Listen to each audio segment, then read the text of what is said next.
Hi, my name is Edward Klau, and I'm going to talk briefly to you about what hindsighting will be and a little bit about what it won't be. I've always been obsessed with the Oscars. Not the telecast, nor the campaigning, nor the fashion, but the awards themselves. What won, what was it against, and what wasn't even invited. When I was a teenager, I got a book about the Oscars, and pre internet, this was the fastest way to the stats.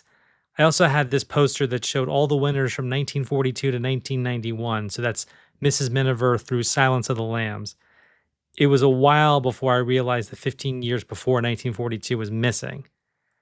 Even younger, I remember reading a list of the Best Picture winners in my parents' encyclopedia, which was under M for motion pictures, but that list only went up to 1980. I long ago memorized all the Best Picture winners, and pre Google, this impressed a lot of people.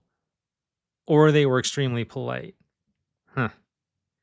Anyway, in all those cases, just seeing the winners listed often made me say, that's what won?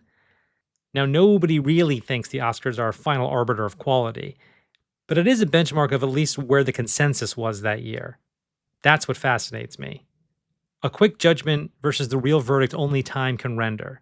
If hindsighting will be about anything, it's that.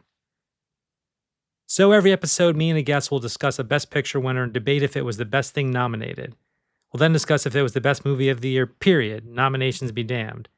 If we don't think it was, we'll each get to put forth a movie we think should have won. Any movie. Now, I can't stress that enough. Any movie. If it came out in the calendar year we're discussing, it's eligible. That's the only criteria. Not the genre, the budget, not the political or social importance. I've always found the lack of genre diversity at the Oscars to be insidious. You can count on just about one hand the genre movies that have taken the top prize. Many, if not all, the movies I will put forward as the true best movie of the year challenge what an Oscar movie should be. But these pods won't be limited to just a single movie, at least not fully. Sometimes a piece of a movie works better than the whole. So we'll have a segment called Spotlight, where we discuss any single element from a performance to a musical score to cinematography from another movie that year. Now, what the pod won't be is a dry academic debate because nothing numbs me faster than pretentious film criticism. It also won't be a relentless film bro-esque trashing of 97 movies, which I also have no patience for. Plus, I'll actually have women on here too, so that'll help on that score. Now, some of these movies are going to be boring as fuck. Even more will prove undeniably, inescapably, and unconscionably awful, and we'll definitely call them as we see them. But I'm hoping we can find the virtues in many Best Picture winners that may have actually become underrated in the years since they won. This pod will get film nerdy at some points, hopefully hilariously irreverent at others.